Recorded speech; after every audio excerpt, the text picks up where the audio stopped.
Frank Miller walked along the fence line of his ranch on New Montana, watching his border collies work. The morning sun cast long shadows across the grassy hills as the dogs moved the cattle with precision that still amazed him after all these years. His family had bred these dogs for 9 generations, selecting for intelligence and problem-solving abilities that now bordered on something more than animal. "Rusty, bring them around," Frank called to the lead dog, a red and white collie. With eyes that seemed to understand more than any dog should, Rusty barked once, then signaled to the other dogs with subtle movements. Frank often wondered how much the dogs communicated among themselves. Sometimes he caught them sitting in circles at night, facing each other as if in deep conversation. The ranch sat high in the hills above New Montana Colony's main settlement. From his porch, Frank could see the gleaming buildings of the Colony Center, where 15,000 humans had built a new home far from Earth. New Montana was one of 12 human colonies spread across 3 star systems established over the last 60 years. As humanity reached for the stars, Frank's cum unit buzzed in his pocket. He pulled it out to see his neighbor Diane Powell's worried face. "Frank, are you watching the news?" Diane asked, her voice tight with fear. "Been with the herd all morning," Frank replied. "What's happening?" "New Dakota colony has gone dark. Commander Wright just issued an alert. They're saying it might be aliens." Frank looked toward the sky, still bright blue and peaceful. "Aliens? We've never even found microbes on other planets, and now there's aliens attacking." "Colonies?" There were transmissions before communication cut off. Images of some kind of creatures. Big, with armor and teeth. "The military is calling them war beasts," Frank whistled for Rusty, who immediately ran to his side. The other 17 dogs continued working, but Frank noticed they kept glancing his way as if sensing his unease.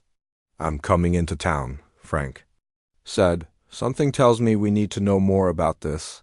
Commander Lisa Wright stood before the Colony Council in the Defense Headquarters building. At 42, she had served in Earth's Space Forces for 20 years before taking the security position on New Montana. She had never expected to face a real alien threat. "The last transmission from New Dakota came in 36 hours ago," she said, pointing to the frozen image on the large screen. Their defense forces engaged these creatures but reported minimal effect from standard weapons. The image showed a massive 4-legged beast with dark, leathery skin that appeared to have plates of natural armor. Its head featured multiple rows of teeth and what looked like specialized sensing organs above its eyes. "We've been able to estimate their size at approximately 12 feet tall at the shoulder," Lisa continued. "Based on how they moved in the video fragments, they appear to be biological weapons rather than natural creatures. They coordinate too effectively." Council member George Parker raised his hand. "Commander, what are our defensive options?" Lisa took a deep breath. "Limited. Our colony defenses were designed to handle civil unrest or potentially hostile human forces. Nothing like these ... war beasts. I've sent an emergency signal to Earth, but the nearest fleet is 3 weeks away at best." The room fell silent as the reality sank in. New Montana, with its population of 15,000, might be facing extinction within days. "We need to begin evacuations to the emergency shelters in the mountains," Lisa said. "And pray these things don't come here next." As if answering her, the alert system blared to life. A young lieutenant named Paul Jones burst into the room. "Commander, we've detected multiple objects entering the atmosphere. Same trajectory pattern as reported from New Dakota before they went dark." Frank arrived at the Colony Center to find chaos. People were running in all directions, some carrying children or dragging hastily packed bags. He spotted Diane helping an elderly man into a transport vehicle. "They're evacuating everyone to the mountain shelters," Diane explained when she saw Frank. "War beasts have entered the atmosphere. They'll be here within hours." Frank looked at Rusty, who sat calmly beside him despite the panic around them. "I need to get back to the ranch." "The dogs. Frank, the dogs can fend for themselves. You need to evacuate." Frank shook his head. "Those dogs are smarter than most people I know." They're not just pets, Diane. They single quotes re dot dot dot something more. My family saw to that over many generations. Before Diane could argue further, Dr. Olivia Scott approached them. As the colony's xenobiologist, she had little to do most days since no complex. Alien life had been discovered in their explorations. Today, everything had changed, Mr. Miller, she said. I've been studying your family's breeding program. Your border collies have shown remarkable cognitive abilities in our tests. This isn't the time for scientific curiosity, Doctor. Frank replied, on the contrary, this might be exactly the time. Dr. Scott showed them her tablet, which displayed the same image of the war beast that Commander Wright had shown the Council. These creatures appear to be bioengineered weapons. They have intelligence but likely very specialized programming. Frank looked at Rusty again. The dog's ears were perked forward, his eyes focused on the image of the alien beast. I'm going back to my ranch, Frank said firmly. Anyone who wants to come is welcome. We have food, water, and defensible positions. And we have the dogs, Dr. Scott nodded. I'm coming with you. I have a theory about your border collies that might be important. By sunset, Frank had gathered 17 people at his ranch, including Dr. Scott, Diane, and a few neighbors who trusted Frank more than they trusted the crowded mountain shelters. The ranch sat on high ground with good visibility in all directions. As night fell, they saw the flashes of light from the valley below. The war beasts had arrived. They're attacking the main colony, whispered Jack Perry, the communications specialist, who had chosen to join Frank's group. God help them. Frank stood on his porch, watching the distant flashes that meant people were dying. His 18 border collies sat in a perfect semicircle behind him, unusually quiet and attentive. What do we do now? Diane asked, her voice small in the darkness. Frank turned to look at his dogs. We prepare. These aliens think they're hunting. Scared humans with fancy weapons. They don't know about our secret weapon. Rusty stood up first, then the others followed. Without a command being spoken, they moved into formation around the ranch perimeter, taking up guard positions. What exactly are these dogs capable of? Dr. Scott asked, watching them with scientific fascination. Frank smiled grimly. We're about to find out. My great-grandfather used to say he was breeding dogs that could outsmart humans. I think we're going to need them to outsmart aliens instead. In the valley below, screams echoed through the night as the war beast tore through the colony's defenses. But up on the hill, 18 pairs of canine eyes watched and waited, processing, planning. The aliens had brought their engineered war beasts to human colonies. They weren't ready for what humans had created through thousands of years of partnership. 3 days passed at Frank's ranch with no sign of the war beasts. The small group of survivors watched as black smoke rose from the colony center in the valley below. At night, they could see fires burning and occasionally hear distant explosions. No one had been able to make contact with Commander Wright or the defense forces since the second day. Dr. Olivia Scott spent her time observing Frank's border collies. She sat on the porch with her tablet, taking notes as the dogs patrolled the property in organized patterns without receiving commands. They're creating a defensive perimeter, she said, as Frank brought her a cup of coffee. See how they've positioned themselves to cover all approaches. No one taught them that. Frank nodded. They've always been smart, but something's changed. Since the attack began, it's like they understand what's happening. Rusty, the lead dog, approached them and sat down, his intelligent eyes moving between Frank and Dr. Scott.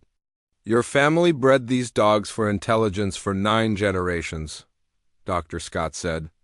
But there's something more happening here. I think they're adapting to the crisis, showing abilities that were always present but never needed before. Frank scratched Rusty behind the ears. My great-grandfather used to say that dogs and humans co-evolved, that we shaped each other over thousands of years. Before Dr. Scott could respond, Rusty suddenly stood up, ears forward and body tense. The other dogs around the property also froze, all facing the same direction, southeast, toward a wooded area half a mile away. They sensed something, Frank said quietly. He turned to the house and called, "Everyone inside, now!" The 17 people who had gathered at the ranch quickly moved indoors. Frank grabbed the old rifle he kept for predators and joined Diane at the window. "What is it?" she asked. "Don't know yet, but the dogs never act like this without reason." They watched as Rusty gave what looked like a silent signal. 12 of the dogs melted into the tall grass, moving in different directions but clearly coordinating their movements. The other 6 stayed visible, forming a line between the house and the woods. "What are they doing?" Jack Perry asked as he joined them at the window. "I think," Frank said slowly, "they're setting up an ambush." Lieutenant Paul Jones crawled through the ruins of what had once been the colony's defense headquarters. 3 days of fighting had reduced most of the colony center to rubble. Of the 50 security personnel who had started the battle, only 7 remained. Paul moved carefully toward the bunker where Commander Wright had established their last defensive position.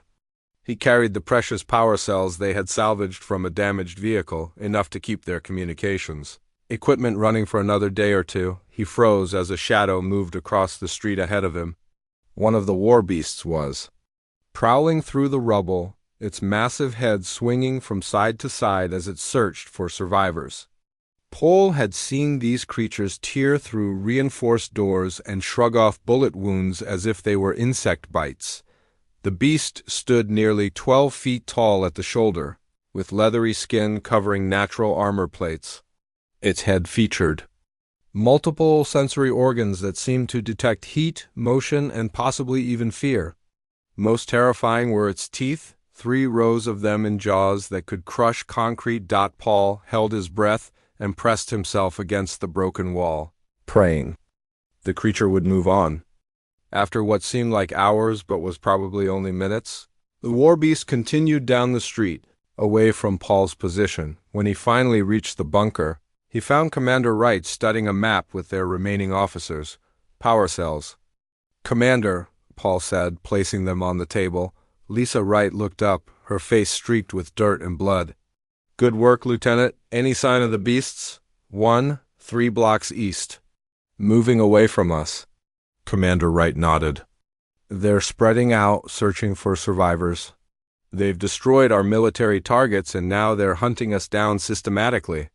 "We've seen 3 different hunting patterns," said Security Officer Greg Sanderson, pointing to the map. "They coordinate, adapting their tactics based on our responses. These aren't just animals, they're weapons with some kind of intelligence." Commander Wright looked at the tired faces around her. "We need to try reaching the mountain shelters. There might be more survivors there, and the terrain could give us an advantage." "What about the highlands?" Paul asked. "There are farms and ranches up there. Places with food and water. Too exposed," Greg argued. "These things can track us across open ground easily." Commander Wright considered this. "Maybe, but we can't stay here much longer. We'll try for the mountains first light tomorrow. Now get some rest. We'll need it." As the others moved away, Lisa stayed at the map, trying to find hope where there seemed to be none. At Frank's ranch, night had fallen when they heard the first howl, not from a dog, but something larger, more primal. It echoed across the highlands, sending chills down everyone's spines. "They're here," Frank said quietly. 3 massive shapes moved at the edge of the woods. Even in the darkness, they could see the war beasts were enormous, their movements both powerful and precise. Frank's border collies had disappeared into the night. Only Rusty remained visible, standing boldly in the open field between the house and the approaching aliens. "What is he doing?" Diane whispered. "They'll kill him." Frank watched silently as Rusty stood his ground.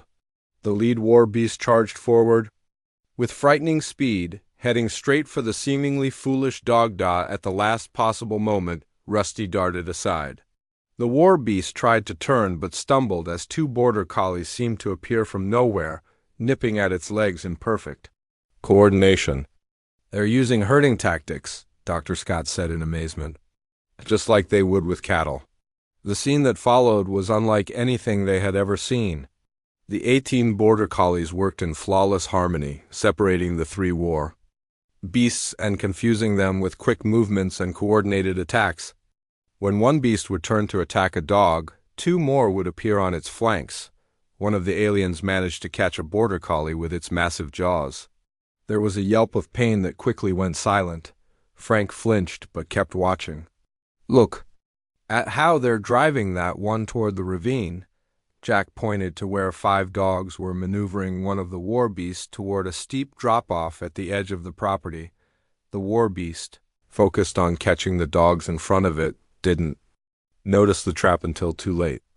It tumbled over the edge with a roar that echoed across the highlands. The remaining 2 aliens retreated to regroup, but the dogs continued their harassment, never allowing them to coordinate. By dawn, one more war beast lay dead, its throat torn out by what must have been a coordinated attack by multiple dogs. The third had fled back into the woods, pursued by several collies. As the sun rose, Rusty and 15 other dogs returned to the ranch. They moved slowly now, exhausted but triumphant. 2 dogs did not return. "I can't believe what I just saw," Jack said, his voice filled with awe. Dr. Scott's eyes were wide with scientific wonder.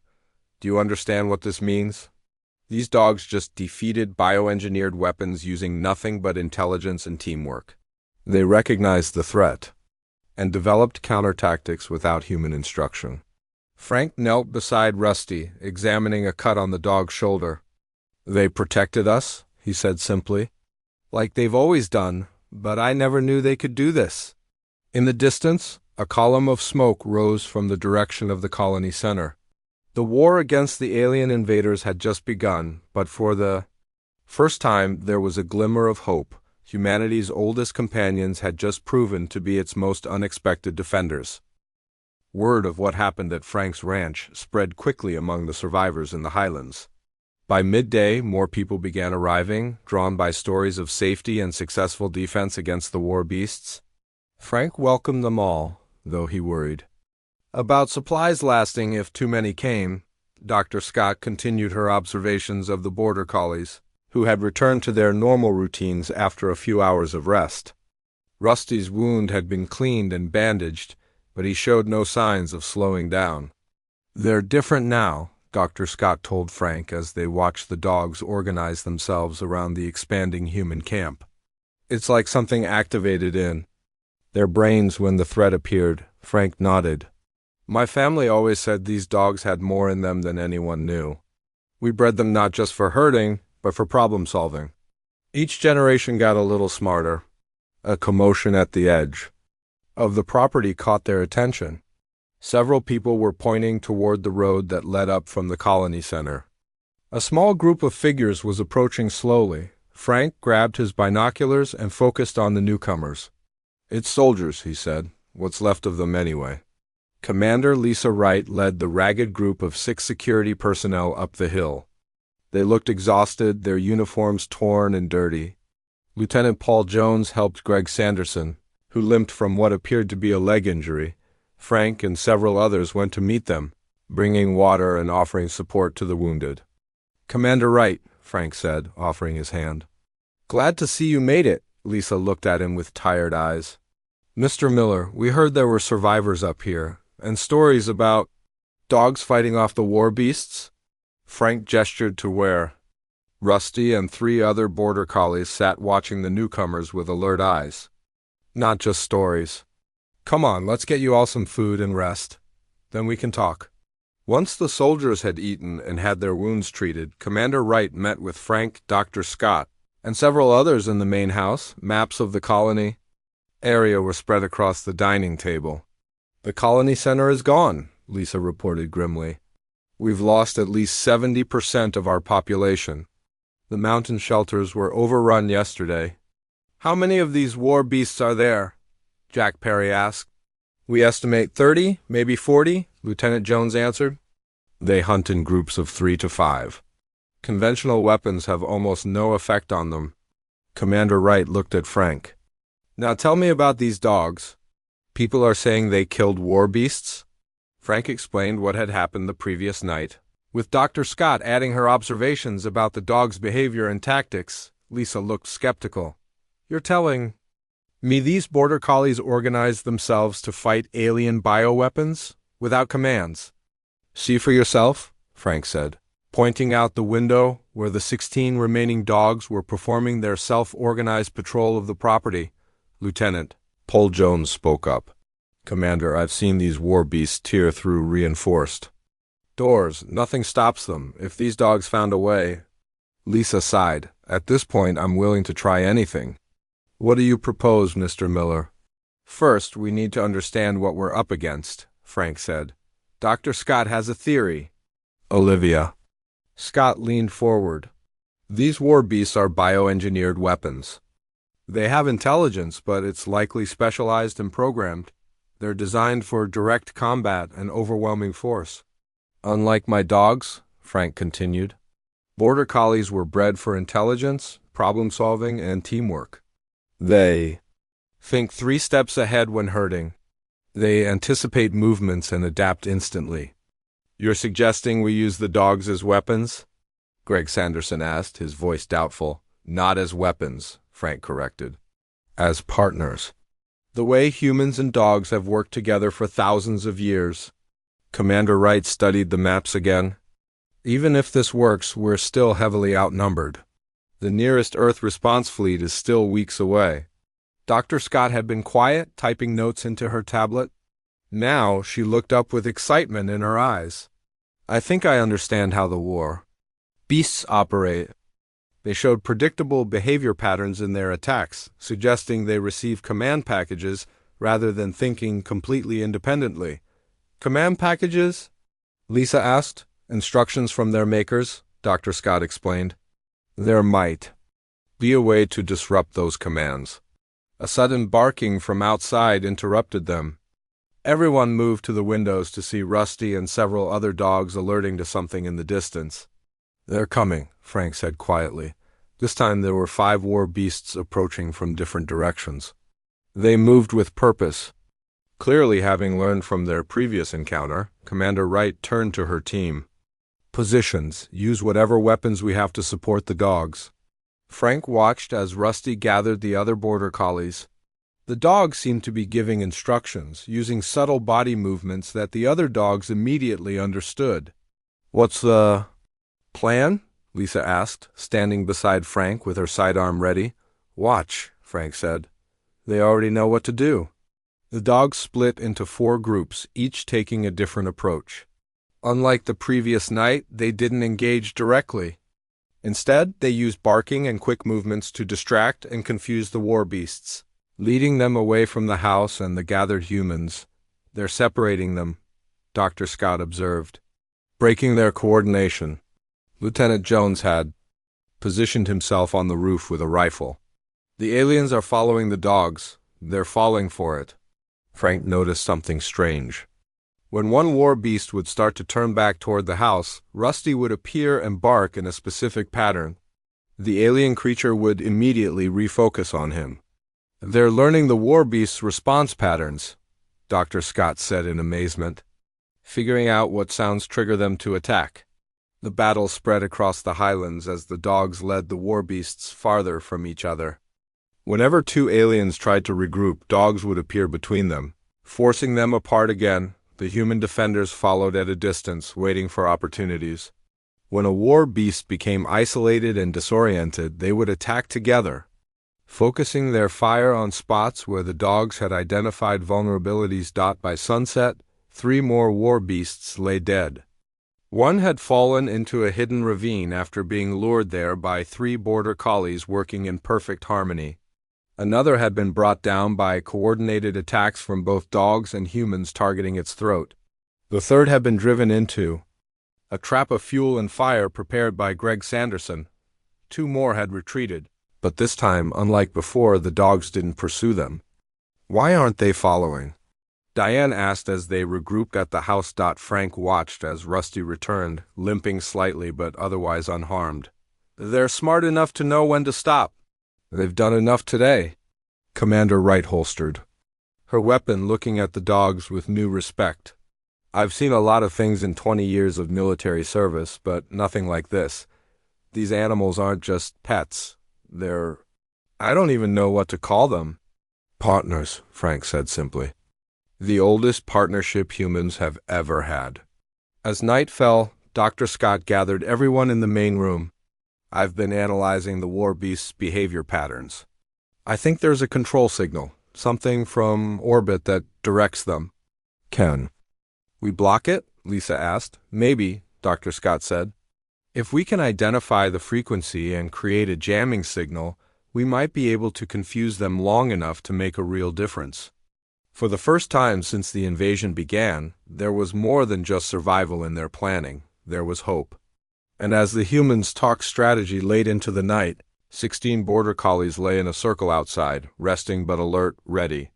For whatever came next, humanity's oldest friends had just become its most important allies. Jack Perry worked through the night, using salvaged equipment to build a device based on Dr. Scott's theories. As the colony's communications specialist, he understood radio frequencies and signal disruption better than anyone else in the group. The war beasts seemed to receive new commands at regular intervals, Dr. Scott explained as she helped him connect delicate components.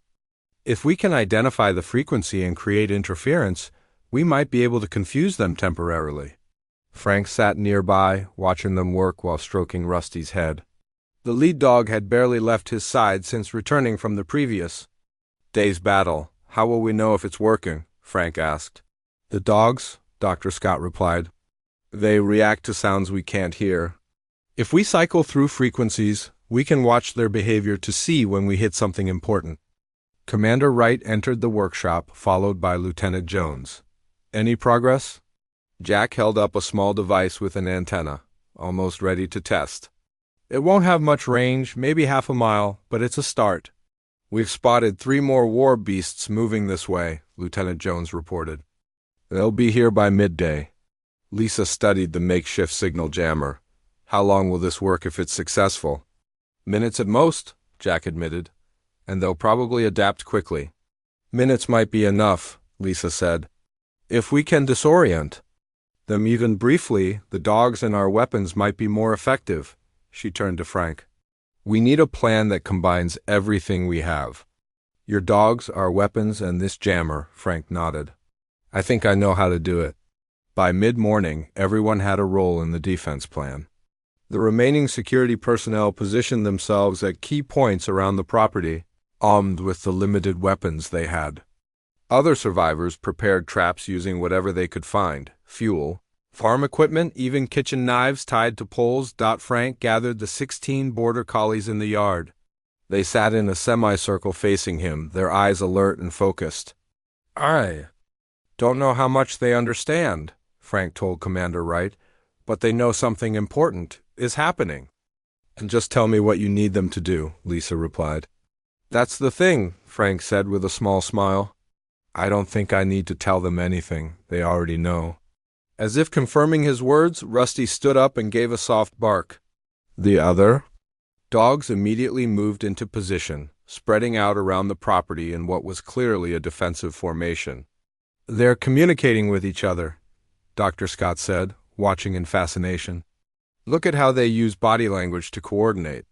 Soon after, the lookout on the roof called down, War beasts approaching from the east, 3 of them moving fast. This time, the aliens came in a tight formation, staying close to each other instead of spreading out as they had before. They had learned from previous encounters. They're adapting their tactics, Lisa observed. They're intelligent weapons. Frank watched as Rusty studied the approaching threat. The dog's ears twitched forward, and he gave a low growl. Immediately, the other border collies adjusted their positions. They're adapting too, Frank said with pride. Jack Perry held up the signal jammer. Ready when you say. Commander Wright raised her hand, waiting for the war beast to get closer. When they were about a quarter mile away, she dropped her arm. Now, Jack activated the device, which emitted a high-pitched whine barely audible to human ears.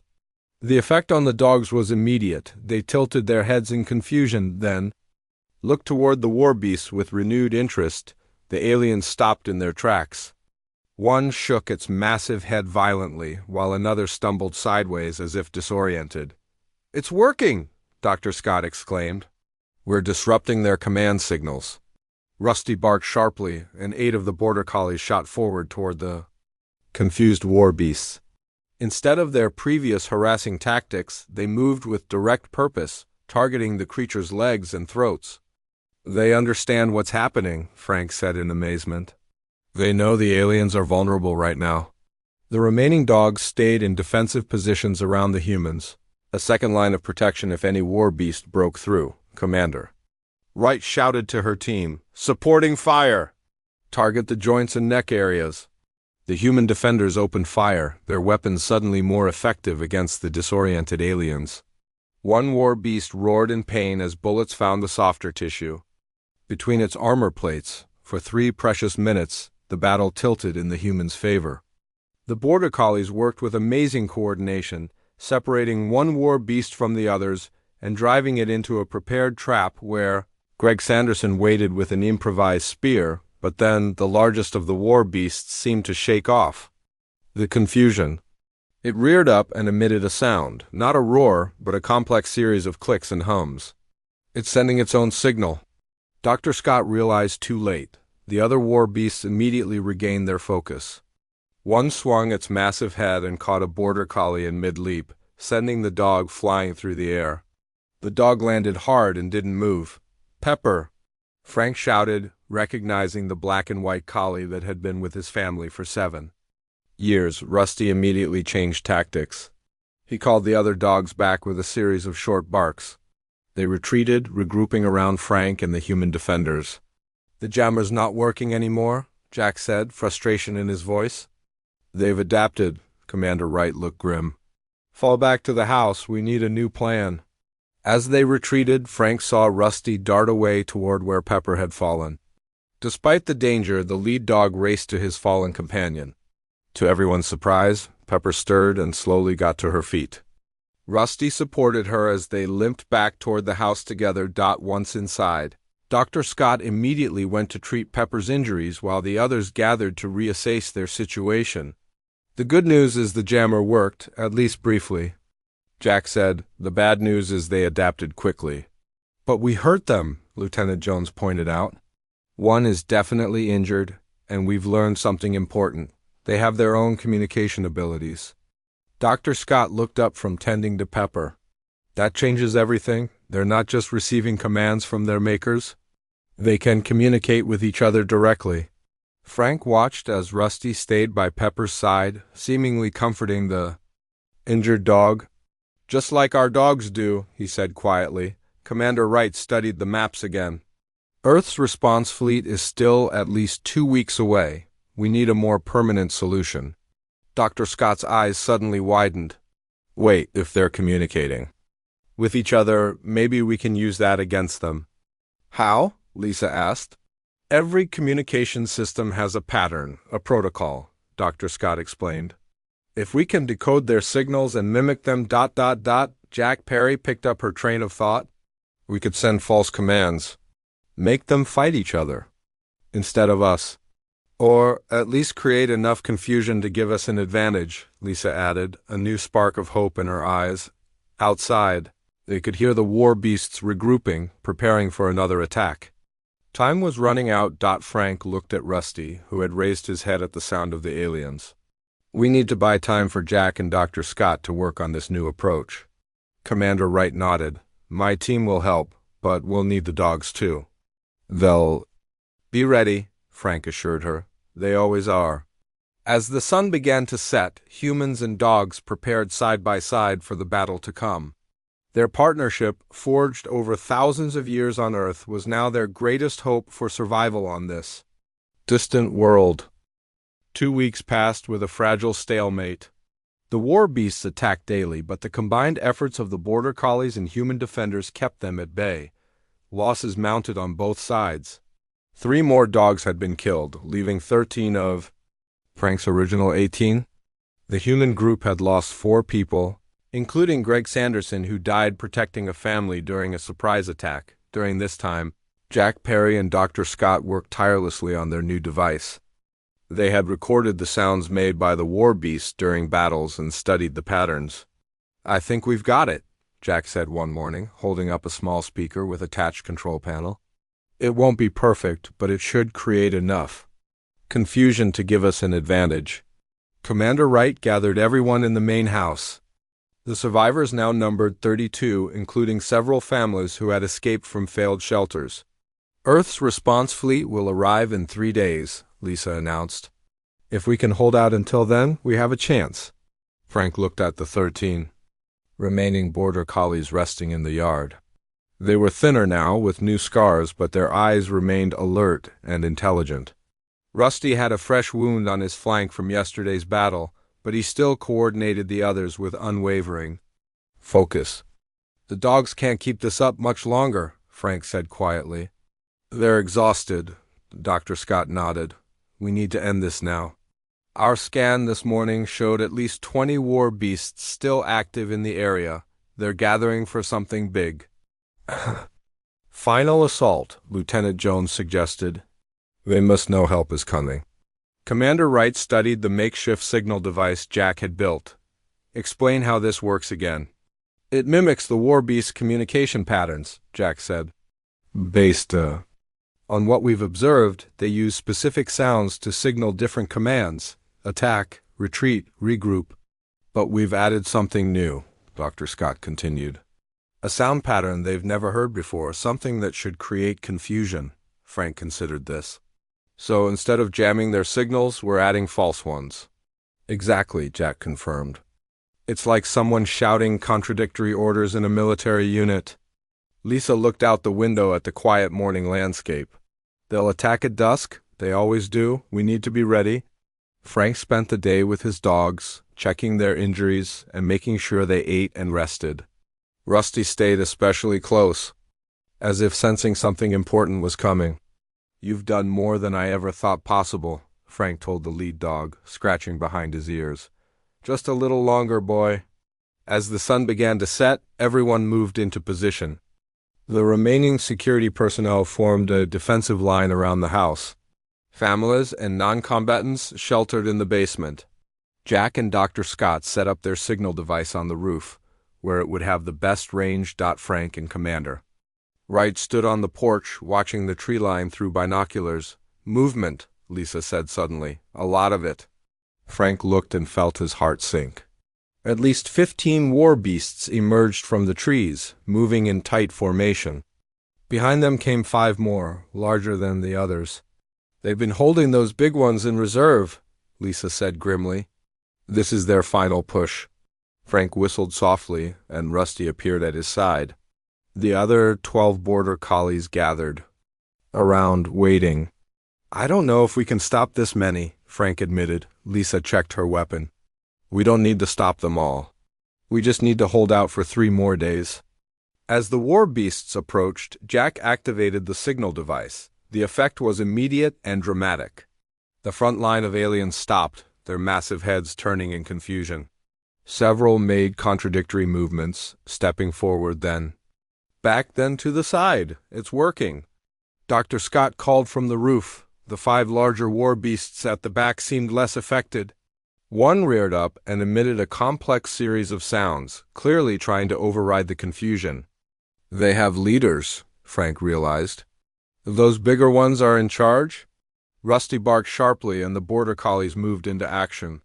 Instead of spreading out as they had in previous battles, they formed a tight group and charged directly toward the 5 leader beasts. What are they doing? Lisa asked in alarm. Frank watched in amazement as his dogs ignored the confused front line completely, slipping between the disoriented war beasts to focus entirely on the leaders. They understand, he said. They know those big ones are controlling. The others, Commander Wright raised her hand. Old defenders, focus fire on the large war beasts at the back. Support the dogs. The human defenders opened fire, creating covering support as the 13 border collies reached the leader aliens. What followed was chaos. The dogs attacked with coordinated precision, targeting vulnerable points they had learned through weeks of combat. 2 of the border collies fell immediately, caught by massive jaws or slashing claws. But the others pressed the attack, focusing especially on one war beast that seemed to be the primary leader. Frank grabbed a rifle and ran forward, no longer content to watch from safety. Lieutenant Jones joined him, and together they provided supporting fire as the dogs fought with desperate courage. The front line of war beasts remained confused, some attacking each other as the contradictory signals scrambled their programming. This allowed the humans to concentrate their efforts on the leaders. Rusty somehow reached the main leader beast, clinging to its throat despite being flung around violently. Two other dogs joined him, and together they tore at the vulnerable. Flesh beneath the armored hide. The alien leader fell with a thunderous crash. As it died, the effect on the other war beasts was immediate. Some froze in place, while others began moving in random, uncoordinated patterns. The hierarchy is breaking. Down. Dr. Scott shouted from her observation post. With their leaders dead or dying, the remaining war beasts lost their coordination. Some retreated into the woods, while others continued to fight, but without strategy or purpose. By midnight, the battle was over. 8 war beasts lay dead around the property. The rest had scattered into the wilderness, no longer a unified threat. The cost had been high. 5 border collies had died in the final battle, leaving only 8 survivors, including a badly injured Rusty. Several humans had also been wounded, though none fatally. Frank sat on the porch steps, Rusty's head resting in his lap as Dr. Scott treated the dog's injuries. "He'll live," she assured Frank. They all fought like nothing I'd ever seen. Commander Wright joined them, her uniform torn and bloodied but her eyes clear. "We just received a transmission. The Earth fleet will be here tomorrow," they pushed. "Their engines beyond safety limits when they lost contact with us." Frank stroked Rusty's head gently. "We might have actually won this." Dr. Scott looked at the surviving dogs with wonder in her eyes. "Not just won a battle. We've discovered something incredible." These dogs showed intelligence and adaptability beyond anything we thought possible. 3 days later, Admiral Steve Grant of the Earth Defense Fleet stood on the same porch, listening as Commander Wright explained everything that had happened. His eyes widened as he watched the demonstration of how the 8 surviving border collies worked together. "In all my years exploring space," the Admiral said, "I never thought our best defense would come from creatures we've lived alongside for thousands of years." Frank smiled as Rusty limped over to join them. "We didn't just bring weapons when we came to the stars. We brought our oldest friends," the Admiral nodded thoughtfully. "The Vrex, that's what they call themselves, have withdrawn from this system completely. Their final transmission was strange. Our translators are still working on it, but it seemed to express confusion rather than defeat." "What did it say?" Lisa asked. "Something like, 'They are not one species. They are many, moving as one.'" The Admiral shook his head. "They didn't understand what they were facing." Frank knelt beside Rusty, meeting the intelligent eyes of the dog who had helped save humanity's colonies. "We've been partners for 10,000 years. Maybe we just needed a reminder of what that really means." As the sun set on New Montana, 8 border collies kept watch from the porch of Frank's ranch. Earthships filled the sky above, bringing help and rebuilding supplies. The threat had passed, but something new had begun, a deeper understanding of the bond between humans and the animals that had walked beside them from the dawn of civilization all the way to the stars.